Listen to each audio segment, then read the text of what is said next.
ja nõnda me otsime, hulbime, mismoodi kõik olema peaks. Ta sünnib hommiku valguses, oma enese ilus ja veas, oma enese ilus ja veas. Tere tulemast kuulama Tervisetasku podcasti. Minu nimi on Merike Lähepuu. Ma olen kindel, et enamus lapsevanemaid seisavad probleemi ees, et kuidas saada oma lapsed ekraanide eest ära. Olgu selleks telefon, tahvelarvuti või telekas, siis igal juhul on meil ainult üks küsimus, kuidas me saaksime seda ekraani aega vähendada. Kas sa oled kuulnud sellest, et kui laps on tund aega ekraani ees, siis tema kaugele nägemine väheneb 21%. Ja selleks, et seda riski vähendada, on vaja, et laps viibib 2 tundi aktiivselt õues ja värskes õhus ehk on liikumises. Ja siis on see riski vähenemine 28%. Mul on ülihea meel, et me saame täna teha juba 3. salvestuse optometristi ja nägemisterapeudiga Karmen Johansoniga. Aitäh kutsumast.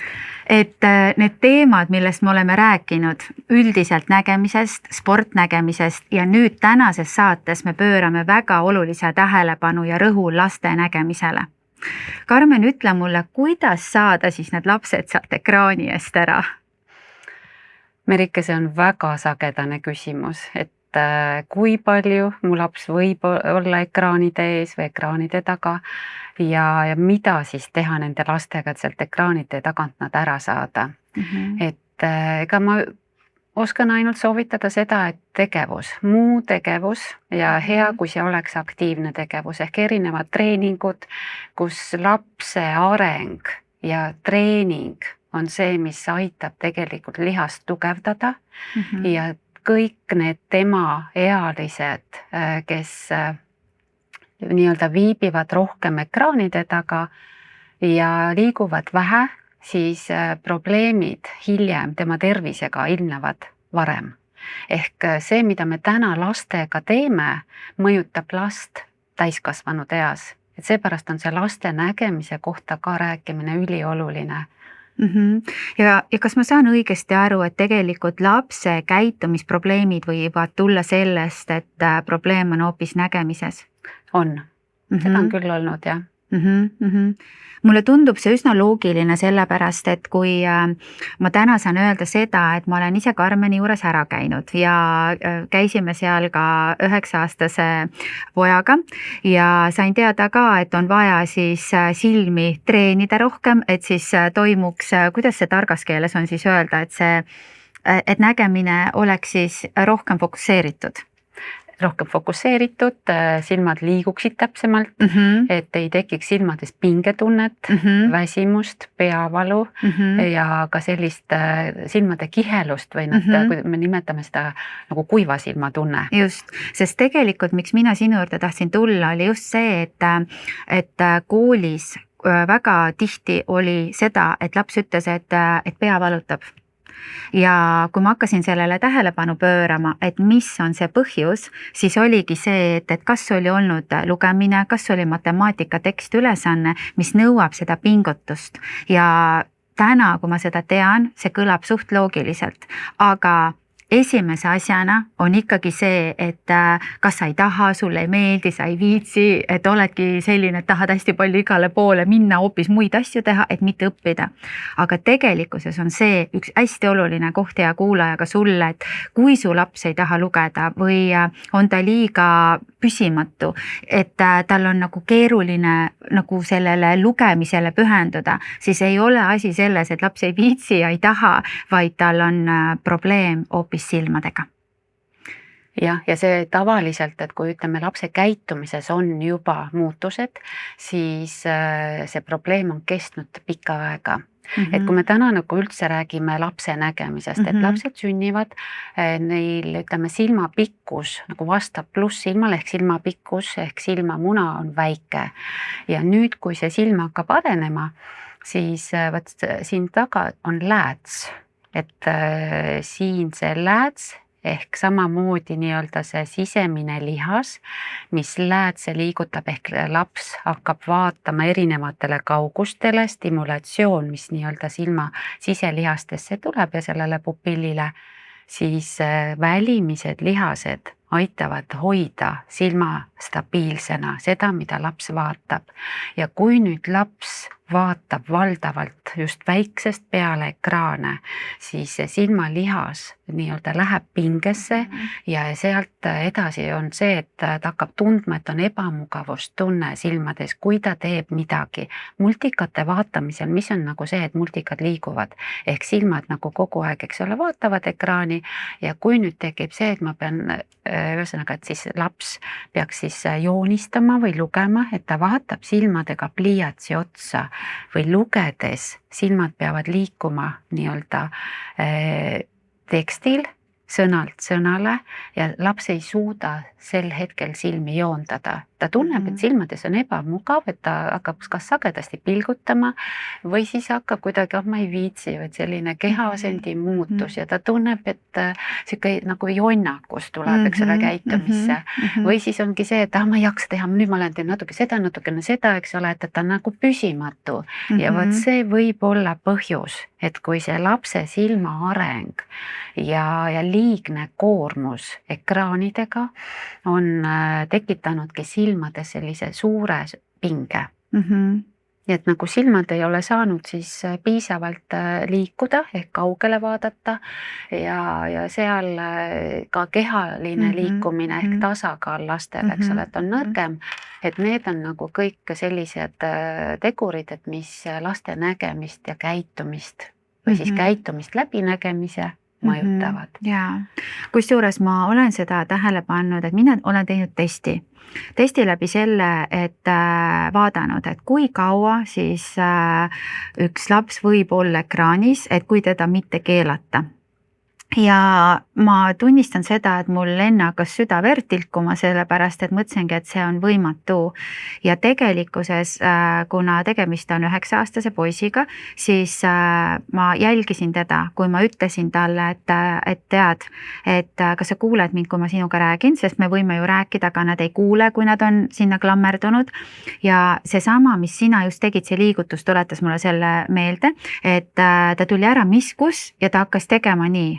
Ehk ta nagu tuli oma pilguga või pildiga sellesse hetkesse, sest ta oli niimoodi olnud seal ilmselt mitu tundi järjest ja see tekitas minus kõhedust ja siis ma ütlesingi, et vaata, et kui sa ei suuda ise seda hoomata, siis ongi see, et on vaja vanematel seda teha, eks ju, et ükskõik sa võid mõelda, et me oleme kiuslikud ja ei luba sul seal olla, aga oleme nagu seletanud seda ja ka Jaan Aru on väga hea raamatu kirjutanud ja kõik sellised asjad, et see nagu paneb neid mõtlema, kui nendega rääkida. Aga ega see teema on ikka, sest et ju põnev on. Ja millised on, Karmen, need kõige levinumad haigused või probleemid, mis lastel silmadega tekivad? Kui me räägime nüüd nendest, ütleme siis, kas sa mõtled siis, kui on ekraani taga? Jaa, ekraani taga. Et ekraani taga olles tulevadki silmades, ütleme see pingetunne, mis laps tegelikult, ta saab aru, et midagi nagu on, aga mida ta teeb on, mida meie lapse vanemana nagu saame märgata, et sümptomid ja tunnused ongi selline sage pilgutamine, siis see võib minna üle tikkideks, ehk tikita enam laps ise ei saagi aru, et kui ta nagu pilgutab. Ehk ajus tekib nii-öelda selline lihaspinge, et mida ütleme ka siis nägemisteraapias me hakkame seda lihaspinget vähendama nagu silma lihas liikumisega. Me anname mis tahes nii-öelda peaasendi liikumisel need harjutused, et kuidas nagu tikke vähendada. Siis on, ütleme selline kuiva silmatunne, et see laps võib öelda, et mu silmad nagu kipitavad, aga siis ta hakkab nagu kissitama, eks ju, et siis peavalu lastel on väga sageli peavalu ka selle silma nagu kahe silma koostööpingest, et ta peab hoidma silmi paigal ekraani kauguses siis sellel ajal, eks ole, kui ta vaatab. Ja võivad tekkida ka sellised ütleme tasakaaluprobleemid just siis, kui ta teeb mis tahes liigutust. See võib olla spordis, on ju, et tema sooritused ei ole niivõrd head, et võrreldes nagu siis eakaaslastega või siis kellega ta seal treeningrühmas on. Et mingid muutused, et mida lapsevanem saab siis kas siis võrreldavalt vaadata ja see, ütleme, teinekord võib isegi olla, et silmavalged on punased ja see silmavalge punetus ja tavaliselt just nii-öelda nina poolt viitab nüüd nii-öelda sellele silma siselihase pingele. Et kus see proovib hoida fookust nagu paigal ja et silmad selgelt näeksid. Et kõik sellised, ütleme, sümptomid, tunnused, et mida ei tohiks eirata kindlasti. Võt siin ongi nagu minul see väga, väga tõsine küsimus või tõsine teema, et kui me tänavapildis näeme või söögikohtades, ükskõik kus kohas me oleme, siis tõepoolest väga lihtsalt antakse lapsele ekraan, väga pisikestele antakse ekraan ette, et vanemad saaksid siis rahulikult süüa ja nautida seltskonda.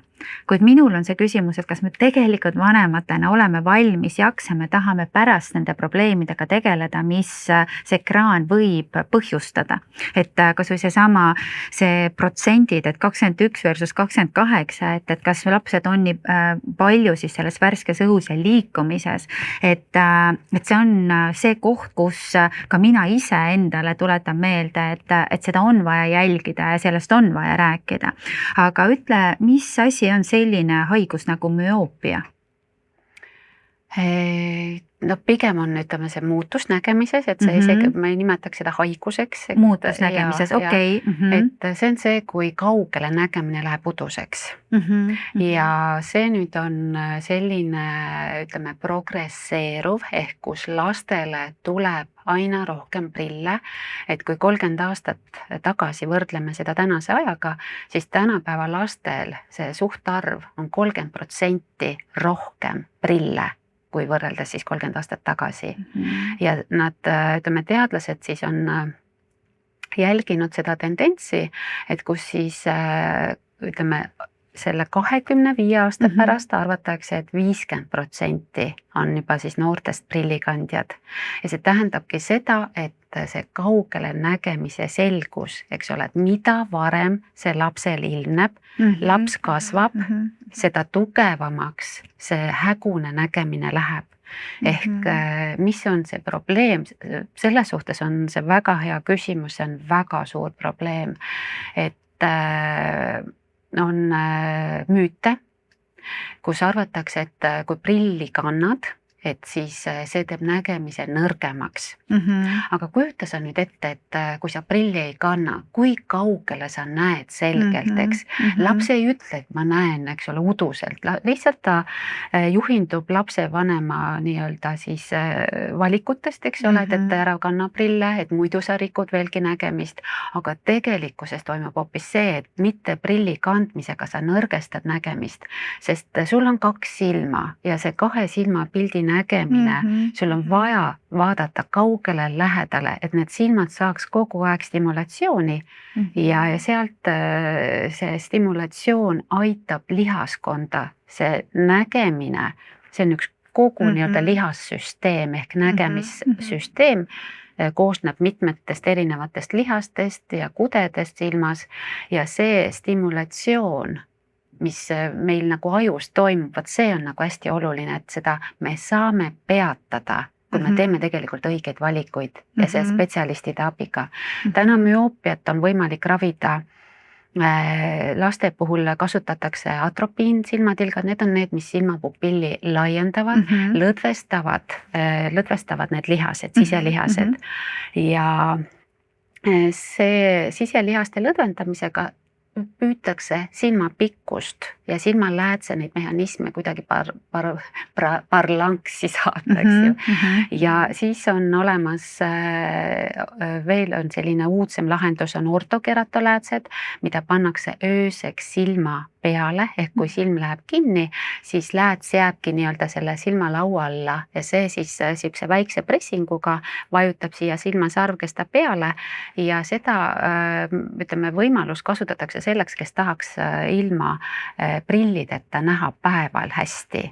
Küll aga seal on nagu omad nii-öelda nüansid, aga et seda saab spetsialistiga konsulteerida, et kas minule need läätsed sobivad, sest see surve, mis tuleb, et see mõjutab ka siin selliseid kudesid, mis vaikselt sellise pika survega on, et see on lihtsalt üks variant, see ei ole kindlasti selline, paljudele ta sobib, aga et seda võiks uurida.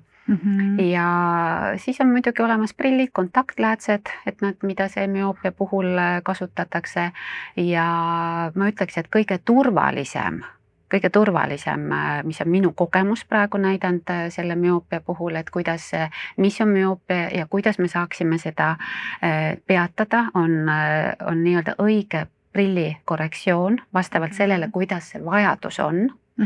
Ja siis nägemisteraapia, ehk ma treenin ikkagi silmalihaseid, ehk ma mõjutan nii-öelda neid ajuosasid, et kuna nägemismeel kahe silma pilt läheb meil siia taha kuklasse, eks ole, siis kaasates erinevaid ajuosasid, ma saan läbi nägemisteraapia seda siis treenida neid lihaseid. Ja et praegu ütleme selle nendest valikutest, et ka mida kasutatakse on ütleme prilliklaasidest, et kasutatakse nii-öelda müoopia pidurdavaid klaase. Aga et ma ütleks, et see minu kogemus, see tagasiside, kes on tulnud, et kes on kandnud neid prille, siis see ei ole alati olnud efektiivne, vaid pigem on see, et me peame teadma, kuidas noor inimene näeb kaugele, kuidas ta näeb lähedale ja kuidas kaks silma suudavad pilti koos hoida läbi selle optilise tugevuse. Ja sealt me saan täna väita, et me oleme saanud nägemisteraapia abil teatud miinust vähendada, sest kui silmalihased on nõrgad, siis jah, me alustame küll prilliga treeningut, mõnikord me isegi ei suuda võib-olla koheselt seda näha, aga et kui on see, kuna laps ei ole motiveeritud, vaata ta ei saa aru, eks ole, et miks ma seda treeningut pean tegema, aga et kui me teeme nii-öelda kogu perega koostööd, siis on võimalus, ütleme kindlasti see miinus saada nii-öelda pidama, et ta ei läheks nii kiiresti, eks ole, ei tõuseks. Ja täna see müoopia puhul ongi, et mis on geneetiline, ehk sul on perekondlik taust ja on keskkond. Ja ma isegi ütleks, et keskkonna mõju on vaata, et suurem, sest valgust on vähe, kus meie keskkonnas, vaata, kus me, eks ole, elame ja et me liigume või siis lapsed ka liiguvad vähe väljas. Et tegelikult sinu jutust ikka tuleb üles see ja jääb kõlama, et liikumine on oluline, et mitte ainult lastele, vaid ka täiskasvanutele tegelikult, nii et meil on vaja saada lapsed rohkem õue ja liikuma, eks. Kuid mina olen hästi palju kuulnud ka laisast silmast, et mis see laisk silm on? Laisk silm on see siis, et kui aju ei kasuta selle silma sisendit, ehk see, kui sa vaatad selle silmaga, siis tavaliselt selle laisa silmaga näed sa udusemalt. Ehk see ongi see, eks oled, et sa näed ühe silmaga, sa näed teise silmaga ja kui on laisk silm, siis ise ei pruugi teadagi seda. Lapsevanem võib näha laiska silma lapse puhul see, et kui silm vajub kuhugi poole, et siis see ka viitab, eks ole, et on laisk silm, see võib olla isegi, et mõlemad silmad vajuvad nina poole, et silmad lihased ongi nõrgad ja sellisel puhul on väga efektiivne, ütleme laste puhul on prillid, on teatud prillid, mida siis lastele määratakse, et silmad joonduksid otse ja võt laste puhul avastada laisk silm väga varakult on hästi efektiivne see tulemus, sest see on ka, et me saame seda treenida ja et alati ei pruugi, ma ütleks isegi enamus kordadel, et ainult prilliga ei saa kiiret tulemust, aga kui me teeme treeningu peale, see on see, mida meie oleme saanud hinnata, me oleme saanud seda testida ja mõõta neid tulemusi, siis ikka väga kiiresti tuleb, sest laste aju on nii plastiline, et need muutused tulevad nii kiiresti. Aga see, et just, et teada määrata, et selleks on olemas ka lastel need silmakontrolli ajad, et kuna, eks ole, need esimesed kontrollid tulevad, et mida jälgitakse ja täna on hästi palju kaasatud ka perearste laste nägemisuuringusse, et nad oskavad siis hinnata, kuidas laps näeb ja et siis saata nagu edasi spetsialisti juurde. Kas ma saan õigesti, Karmen, aru sellest, et kui lapse silmanägemine on halvenenud, tal on laisk silm, ükskõik mis iganes ja ta läheb silmaarsti juurde ja talle kirjutatakse prillid, siis sinna juurde on vaja tegelikult ikkagi võtta need lisaharjutused, et seda silma, nii nagu sa seal maketi peal näitasid, et neid lihaseid tugevdada, neid treenida ja see võib olla justkui väljapääsuks, et laps saab nendest prillidest siis ühel hetkel loobuda. Ja see on õigel hetkel avastatud. Just, et kuna enamus juhtudel on ikkagi tegu pluss silmaga ja et kui ütleme selle pluss silmatreening koos siis ütleme prilliga on tegelikult väga efektiivne, sest see silmajõudlus ilma prillita näha oluliselt paraneb. Et seda me oleme ise testinud ja ma saan täna kindlalt väita, et see nii on. Sest ainult prillid, noh, see on ikkagi see, et teinekord, kui see silmad vaatavad, eks ole, et kas hästi nägev silm vaatab või vaatab ka nõrgem ka, sest on kinni katmist, et kui silm ikkagi väga nõrk on, siis pannakse see hästi nägev silm pannakse kinni. Aga et kui see, ütleme, laps näeb uduselt, siis vahel võib olla ka see, et laps tõrgub seda prilli ehk seda silmakatet kandmast ja sellega on küll lapsevanemad olnud hädas, et aga kuidas ma saan motiveerida last prilli kandma. Seal peab kindlasti vaatama, et see prilli nagu tugevused oleksid õiged ja siis spetsialisti poolt tuleb lihtsalt anda selliseid tegevusi, et kus laps ei märkagi, et ta uduselt näeb, et siis tasapisi nii-öelda nagu harjutada. Et kui on, et miks nagu öeldakse, et laste nägemist ütleme, saab parandada just seda laiska silma kuni 8. eluaastani, siis seal on nagu see kindlasti nüanss juures, et mida vanem, siis seda teadlikumalt ma hakkan valima ühte silma, et ma näen selle teise silmaga hästi, et ma ei hakka kinni panema, sest kus ma panen seda silma kinni, eks ole, muud tegevused, aktiivsed tegevused, sa viibid väga vähe, no ütleme kodus võib-olla ja sa ei taha seda ühte silma siis lapsel kinni panna, et lasteaias ja vaata kodus me saame hoida seda aega pikemalt, et lapsel on silm kinni, et laps on kogu aeg meie juures, aga vanemas eas on need sportimised, koolis käimised, et siis seal kindlasti laps ei taha seda silma kinni panna. Aga et mis täna, millega me oleme saanud aidata, on just see täiskasvanud eas laisa silmaravi. Seda on võimalik treenida, aga me peame tegema eelnevad testid, et näha, kas silm üldse reageerib optikale, sest me alustame alati ikkagi sellega, et silma optika ehk siin peab olema nagu paigas, et me saame silma nii-öelda nägemis siis selgust nii-öelda siin silmapõhja stimuleerida ja selle stimulatsiooniga siis lähevadki nagu aiu siit nägemisnärvi kaudu need impulsid ehk hakkab aru saama, mis pildiga või kujutisega on, eks ole, tegu. Ja kui nüüd aju võtab nii-öelda seda pilti vastu, sest kus on nagu see probleem ongi see, et kui hästi nägev silm on praegu kinni ja et nüüd ma vaatan selle uduse silmaga, aga kui ma teen silma lahti, siis aju tahab kohe minna selle hästi nägeva silma peale. Et kuidas ma aru saan, eks, et ma vaatan on ju selle teise silmaga ka. Selleks ongi meil täna välja töötatud sellised spetsiaalsed peeglitehnikad, et sa oskad ise hinnata oma kahe silma pilti. Sa saad aru, et sa vaatad nagu mõlema silmaga koos ja et kuidas need silmad liiguvad. et see on see, et miks ma täna saan väita, et täiskasvanud eas on võimalik laiska silma ka treenida. Ja kui nüüd tulla laste juurde tagasi, siis ka mina olen kuulnud, et laps ei taha prille kanda, need jäävad ette ja segavad mida iganes. Samas mõni laps kannab uhkusega, eks ju, et kui tore see kõik on ja vanematele on ikkagi see, et näed, et kuidagi see prilli kandmine võib olla nagu peegliks, et ma ei ole nii palju oma lapsele tähelepanu pööranud või temaga tegelenud, eks, et see ekraani aeg on ikkagi nii suur olnud, et täna me ju saame seda ennetada. Ja kui ma vaatan neid prille, mis sul siin on, siis ma saan aru, et niisugused väikesed armsad prillid on nagu, no ütleme sellised nagu klassikalised, ma saan aru, et ja need tunduvad mulle küll nagu täiesti siuksed magikud, et kui sa nagu ükskõik kuidas siis sa saad, ma ei julge ikkagi teha, sest need on ju prillid, et aga see tähendab seda, et kui sellel lapsel prill ees on, siis nendega ei juhtu midagi, kui nad kukuvad või nendele peale astuda või mis iganes, et nad on sellised hästi lapsesõbralikud, eks.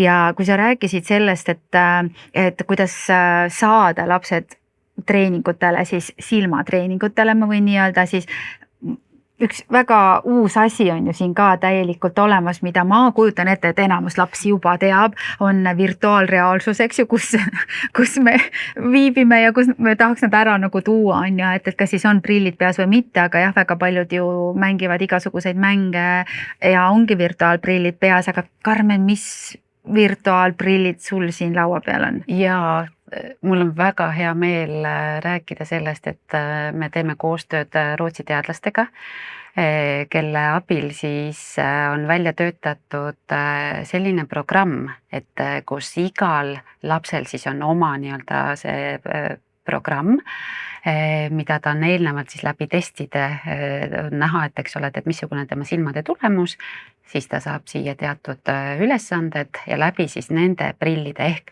siin ongi nii-öelda siis kaks silma.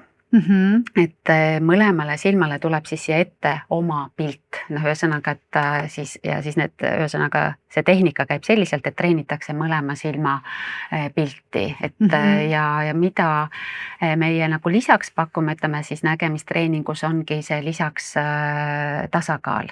Ehk me peame ikkagi kaasama ka tasakaalu, sest läbi tasakaalu tehnikate meil on nii-öelda see vestibulaar-okulaar ehk tasakaalu ja silmalihaste koostöö. Siin taga on meil väike aju, mis on tasakaal ja kohe peal on siin silmad.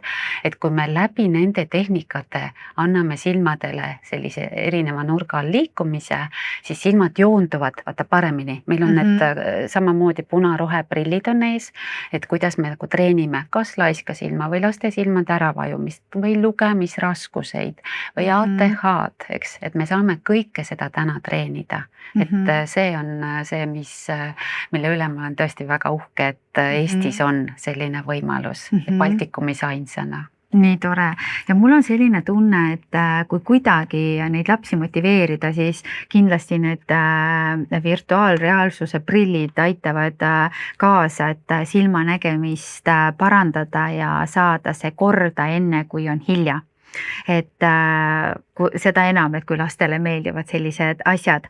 Aga ütle, Karmen, seda, et kui nüüd me vaatame lapsi täna, on hästi palju, räägitakse ATH-st, eks ole, räägitakse õpiraskustest ja mitte ainult lugemisest, vaid ka sellest, et lapsed ei suuda lahendada matemaatikas tekstiülesandeid, siis mina olen nüüd aru saanud sellest, et tegelikult ongi see seotud väga palju nägemisega. Kuidas see välja nagu tuleb või kuidas sa seda nagu kirjeldaksid? Ma ütleks, et see on selline uus teadmine, sellepärast, et väga tihti varasemalt on ikkagi arvatud, see on aju tasandil, et see probleem on aju probleem ja et kuidas lugemisraskus, kuidas seda tuvastada ongi, et laps ei taha lugeda, see on elementaarne, eks, sest silmade hoidmine tekstil ehk sõnade kokku lugemine, et see nõuab rohkem pingutust ja kui silmalihased on nõrgad, siis juhtub see, et üks silm nii-öelda läheb ees ära ja teine võib-olla ei tule järgi ja tähed hakkavad hõljuma ja kui ta näeb suurt vaeva nende sõnade kokku lugemisel, ta unustab ära selle eelmise loetava teksti ja seepärast on need matemaatika tekstiülesanded päris rasked või funktsionaalne lugemise oskus, et aru saada tekstist, et millest siin tekstis juttu oli,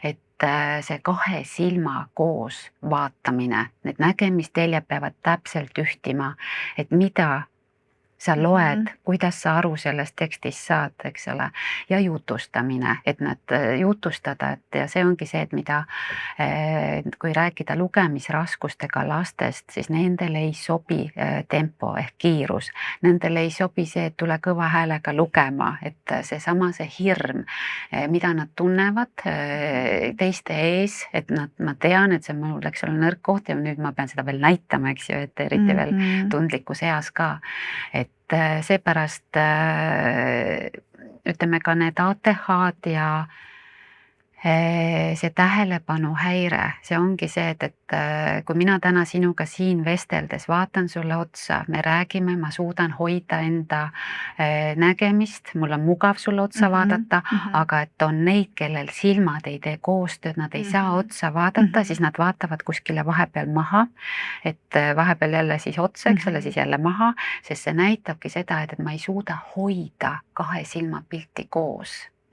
Ja kui nüüd lapsed, eks ole, siin jooksevad või teevad, et mida ma olen ütleme oma praktikas siin täheldanud lapsevanemate tagasisidest on see, et kui lastel on lugemisraskused, siis ehk see silmade nägemismeel on nõrgenenud, siis kuulmismeel justkui tugevneb, et nad kuulevad helisid rohkem ja see hakkab nüüd segama, et keegi krabistas, et võtab mingi sahin on seal, keegi valjult räägib, et ma ei saa üldse keskenduda sellele, mis ma loen ja et see on ka suur probleem, see on nagu selline suletud ring, et kui sa ei tea seda algpõhjust, et sa võid määrata, ütleme ATH puhul, eks ole, ravi, et laps oleks rahulik, et suudaks keskenduda, aga kui sul on algpõhjus silmalihaste koostöö, binokulaarne häire, et kui see on sul nii-öelda määramata ja sa ei saa sellega tegeleda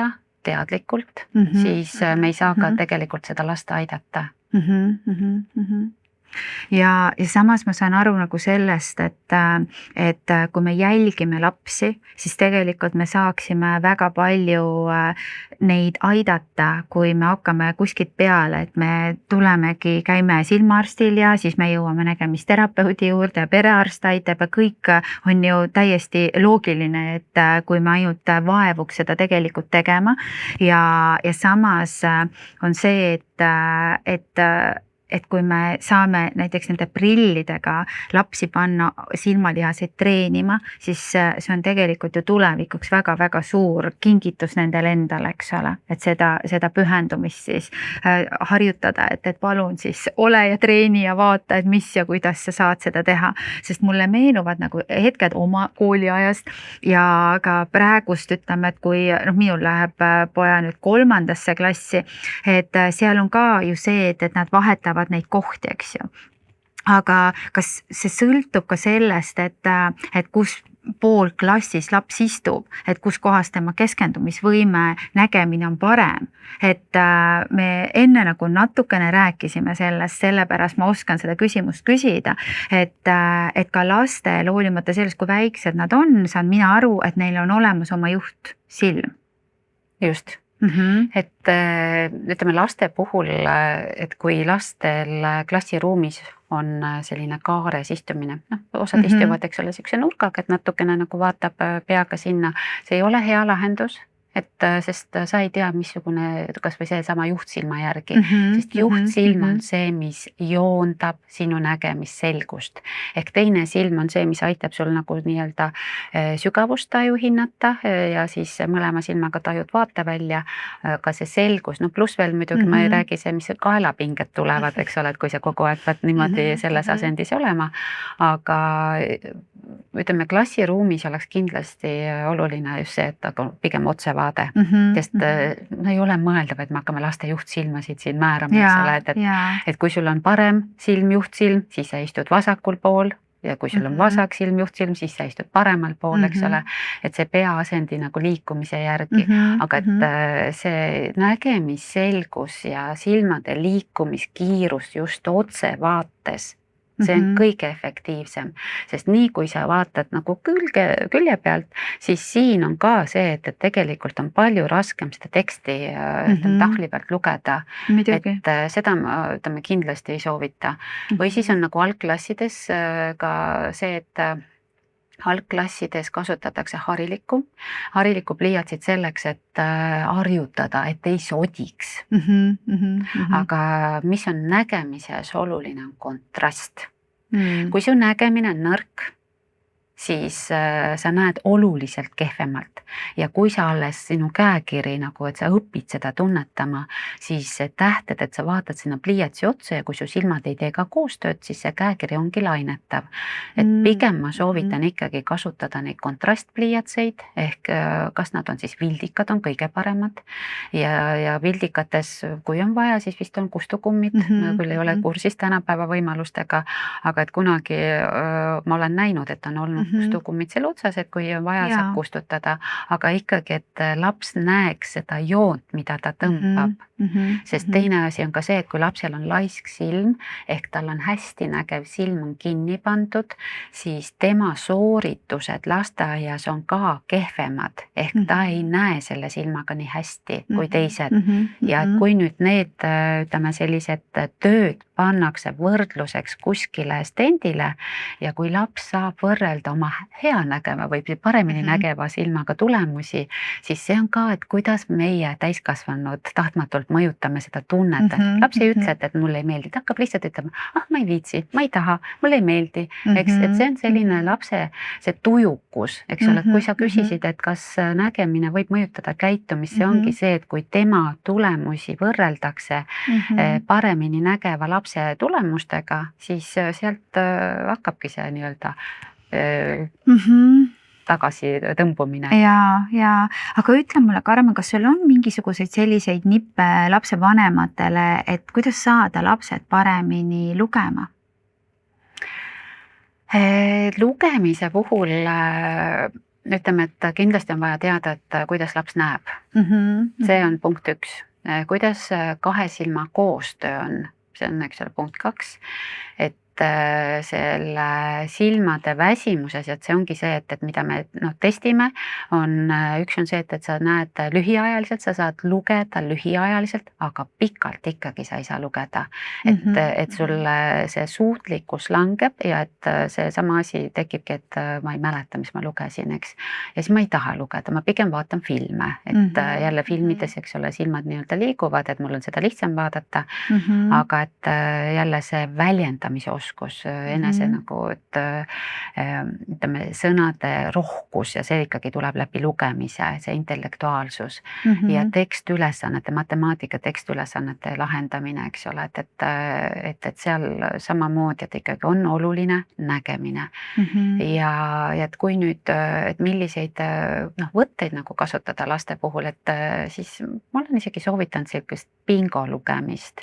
See bingo lugemine tähendab seda, et sa teedki endale sellise bingo tabeli ja lapsega koos leiad teemad, et mis teda huvitab ja siis kirjutad nii-öelda sinna lahtrisse, et need erinevad teemad, mis teda huvitavad ja siis kas otsid raamatutest, see võiks olla kõige parem lahendus, et kas lähed raamatukokku, et näita talle, et missugused on võimalused, et sa otsid selle teema kohta infot ja siis lased tal lugeda sulle endale lapsevanemale ja siis paned mingisugused nii-öelda linnukese sinna või kleepsu, see on meil tehtud ja siis järgmine, et kui ta tahab näiteks, et kui meil on koos nurgad, et siis meil on mingisugune preemia lapsevanemana välja mõeldud.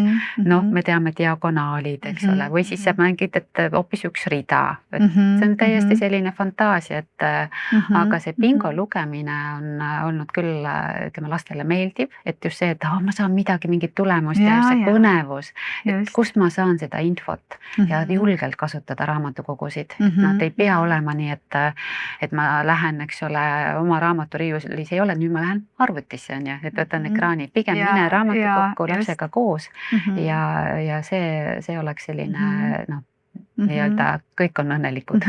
No jällegi siin tuleb ikka seesama koht, et vahepeal võib-olla on oluline ka endale kui lapsevanemale, ma mõtlen siis tunnistada, et võib-olla ka oleme natukene või natuke rohkem laisad, et tahame minna kergema vastupanu teed ja meil endal on väga palju teha ja siis on see, et nii lihtne on ju, kui see laps on seal ekraanis ja tegeleb oma asjadega, aga see kvaliteetaeg on see, millest nii palju räägitakse, et kuidas saada oma lastega parem kontakt ja kuidas 15 minutit päevas peaks olema see hetk, mille sa ainult pühendad ühele lapsele ja nii edasi ja selle ajaga teha siis seda bingot või tõesti tutvustada lapsele raamatukogu, siis minu arust on see, et ainukene asi, mis aitab, ongi see, et need ekraanid tuleb lihtsalt ära võtta, on ju, sest teist varianti ju ei ole, eks ju, ja kui see on muutunud juba sõltuvuseks, siis seda enam tuleb seda igapäevaselt sellega tegeleda, eks.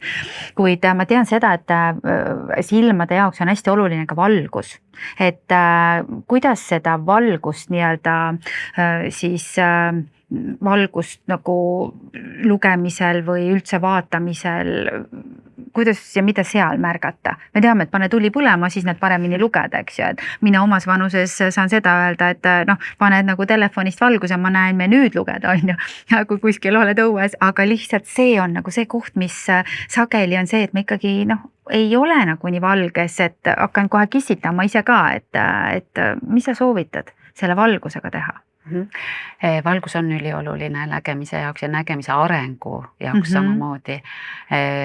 Kui on plussilm lapsel, siis laps vajab just väiksed lapsed vajavad rohkem valgust ruumis, sest nad vajavad kontrastide tunnetust, kui kaugel asjad üksteise suhtes on, et ruumid ei tohiks olla hämaras. Kui sa tahad lapse nägemise arengusse kaasa aidata, siis soovitan just nüüd meil on kahjuks seda pimedat aega päris palju, see pool aastat peaaegu, et ikkagi toas tuled põleksid, et sa lood lapsele ikkagi sellise valgusküllase keskkonna, et laps suudab aru saada, just need väikesed lapsed seal alla-aastased, eks ole, et kui kaugel on objektid, sa räägid nendega, mis objekt on, mis värvi need objektid on, sest laste värvitaju on ka erinev, eriti poistel, et poisid näevad värve teistmoodi kui tüdrukud ja selle testimiseks on ka olemas sellised spetsiaalsed testid, et kuidas poisid siis värve näevad. Aga et valguse temperatuurid on ka olulised, et see, milline on ruumis valgus, et oleks soe valgus, et kui me räägime värvustemperatuurist, siis ta on kelvinites seal 2700, 2800. 3000 on küll soovituslik, aga see jääb juba selliseks siniseks valguseks. Ja kui meie biorütme võtta arvesse, siis kui on võimalus, võiks ideaalselt olla niimoodi, et hommikupoole meil on selline 3000 kelvinit ja siis kuna meil päeva teises pooles tulevad nii-öelda päikeseloojangu värvid ehk need oranžid toonid, eks ole, mis on juba nagu ütleme siis meie unerütmi tuleb rohkem, eks ole, et me hakkame muutuma uniseks, et helevalgus teeb erksaks ja seal võiks olla siis selline soojem toon, et aga see on oleneb, eks ole, kuidas need kodus on, pigem see 2700, 2800, see on optimaalne. Aga et kui nüüd üldse ütleme nendest valgustest sealt edasi minna, et ekraanidel on ju ka valgus, eks ole, sinine valgus, et mida ka räägitakse, et kas ma saaksin endale ekraani kaitseprillid, et seal on ju nii siuke ere valgus, eks ole, millel on sinine toon. Üks on see, et mida ma kindlasti soovitan, on keskkonnavalgus, et jälgida pigem keskkonnas, et millised on sinu keskkonnavalgused, et meie silmad on valguse suhtes, tundlikkus on meil erinev, sest kui sinu sarvkesta või silmaseisundid on ütleme seal rakkudes on muutused, siis sa oled valgustundlikum. Ja kui nüüd mõelda, ütleme selle keskkonnavalguse suhtes, siis see peaks olema pigem selline soojem toon ja kui sa oled ekraanis, siis ekraanil üldjuhul ei ole kogu aeg nagu siukene kiirgav valge, need taustad muutuvad, pluss see, et sa saad filtrid ise ekraanil peale panna, sest sinise valguse nii-öelda klaasid, et mida praegu kaubanduses hästi palju müüakse, siis sellel ei ole teaduspõhisust, et see aitab, sest see klaas ise on juba nii-öelda selle peegelduva pinnaga, et minul, kui ma prille ei vaja ja ma panen ette need sinise valgus kaitsvad klaasid, jah, ta on hästi õrnalt kollakas, aga seal on peegeldus, mis minu silma nii-öelda sisse tuleb ja häirib, et seda nimetatakse kerge räigus ehk valguse nurk, eks ole, mis tuleb, et ta mind nagu segab, et see pigem võib isegi, ütleme, silmade liikumiskiirust nagu vähendada. Väga huvitav. Okei, jälle hea teadmine, eks ole, et aga ma tahtsin seda ka veel küsida, Karmen, et ütle, kuidas sa seda nüüd vaatad ja soovitad lapsevanematele, et kui laps võtabki selle raamatu kätte ja ta hakkabki lugema, siis no võib-olla ta tahab lugeda kuidagi niimoodi ja siis ta tahab lugeda nii ja siis ta kuidagi lihtsalt on. Et kas on nagu vahet, kus laps loeb? Sest et koolis ju nad loevad kõik nii, vähemalt mina omal ajal mäletasin, oli meil see järjehoidja ja kõik, et head sassile. Kuidas on kõige parem lugeda? See on nii hea küsimus, et ma tean, kõige lihtsam reegel on see, et laps paneb oma käe niimoodi, et küünarnukk on siis raamatu peal, raamatu vastas ja siis nii-öelda pihk on lõua all. Ja võt see oleks niisugune optimaalne kaugus. Kui laps niheleb, see on lihastele väga hea. Et ühesõnaga, et nüüd on see, et lihased väsivad ära, eks. Et sina ka, kui sa istud pikalt, eks ole, ühes asendis ja tunned, et mul nagu lihased väsivad, ma natuke muudan oma asendit. Just. Ja lugemisel on samamoodi, et see on okei, kui ta muudab asendit, eks.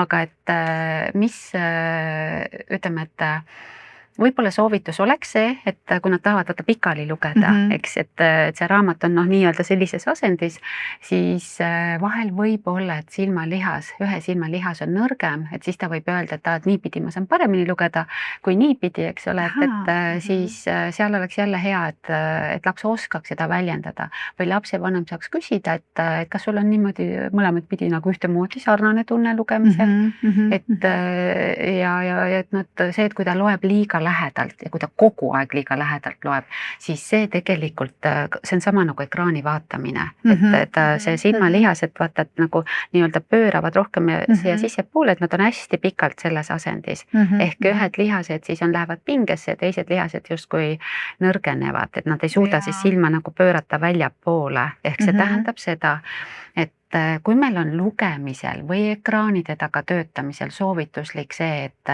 et kui sa 20 minutit töötad arvuti taga, et siis vaata 20 sekundi, iga 20 sekundi järel 6 meetri kaugusele, eks ole, et nagu, et sa lõdvestaksid. Aga see kahjuks täna ei toimi, et ütleme, see võis olla 10-20 aastat, eks ole, selline. Aga täna mina soovitan siin, et kui sa loed või siis palun tõsta lihtsalt pilk, et vaata korraksi kas või kaugusesse, kas selginemine on ikkagi kogu aeg ühtemoodi. Et sealt sa hakkad aru saama, et kas toimub aeglustumine, ehk et sa ei suuda enam nii kiiresti, eks ole, et ei lähe selgeks. Et sa võid isegi muuta vahepeal nagu peaasendit, et samamoodi, et selle nurga all teed, eks ole.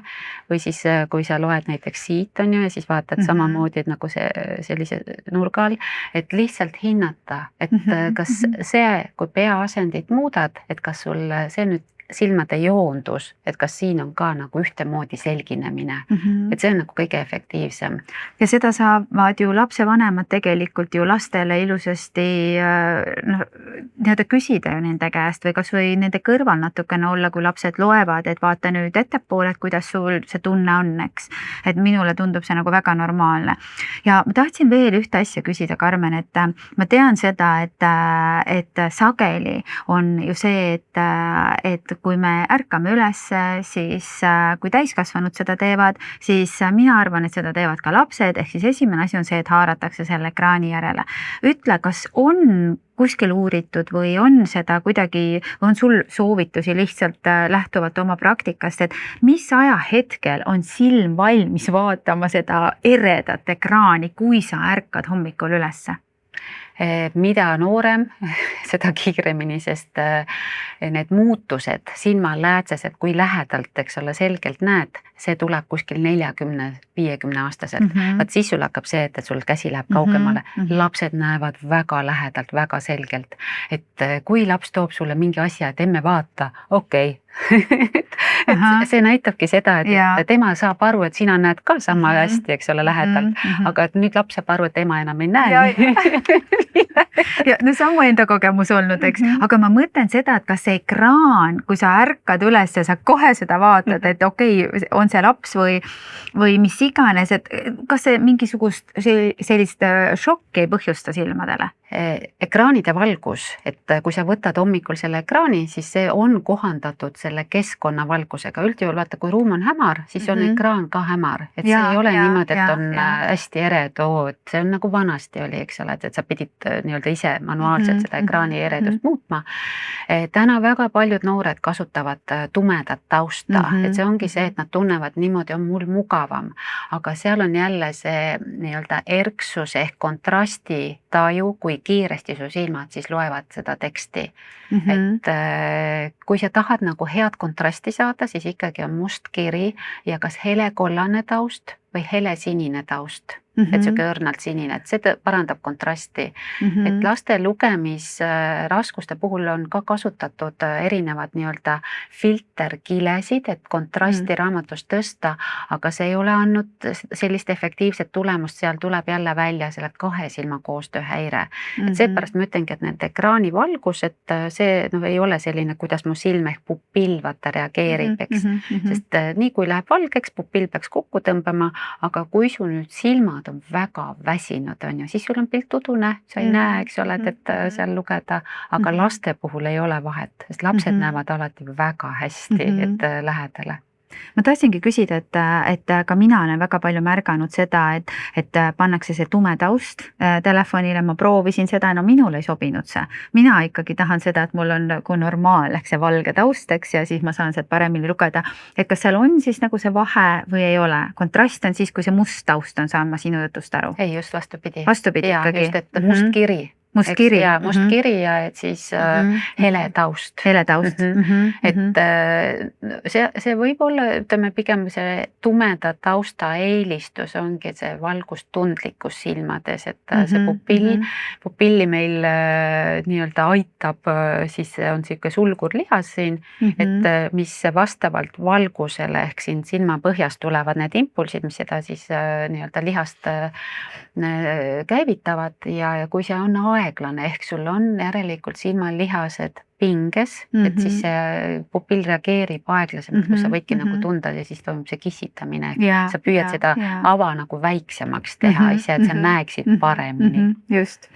Ja ma saan, Karmen, aru ka sellest tegelikult, et kui me tahame, et meie laste silmanägemine oleks hea ja ta püsiks hea, siis kõik see jutt, mis sa rääkisid, see on ülioluline, värskendav ja väga selline silmi avav sõna otseses mõttes, et hästi oluline igale lapsevanemale. Ja samas on ka see, et silmade tervis sõltub sellest, kui palju me liigume värskes õhus ja kuidas me ka toitume. Just. See on, ütleme niimoodi, et siin on sul üks peamine aju, kõht on teine aju, et kui sul toitumisega ei ole asjad korras, liigud vähe, siis laste puhul on see, et täiskasvanud eas oma eakaaslastega võrreldes tulevad nendel hädad varem. Ja see ongi see täna sina lapsevanemana mõtle. Millist last sa tahaksid näha 10-20 aasta pärast, sest täna on sinul panus oma lapse ellu. Kui sa selle jätad tegemata, siis laps kurdab, et ta ei saa hakkama oma elus. Just. Ehk siis mina vastutan, sina vastutad ja me kõik vastutame selle eest, milline on meie lapse käitumine ja milline on tema nägemine, millised on tema tervisehädad või siis just nimelt selline liikuvus ja tervislik eluviis ja stiil ja loomulikult ka paremad tulemused nii õppimises kui spordis.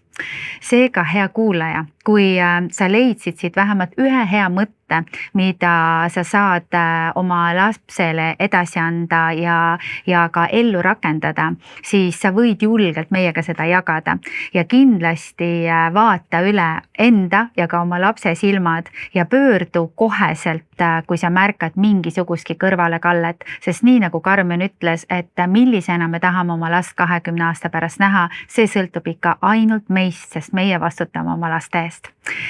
aitäh, hea kuulaja, aitäh, Karmen, ja uute põnevate kohtumisteni ja vaata kindlasti meie eelmisi ja ka tulevasi osi Tervisetasku podcastist ja jaga meiega oma kogemust. ta sünnib hommikuvalguses oma enese ilus ja veas, oma enese ilus ja veas.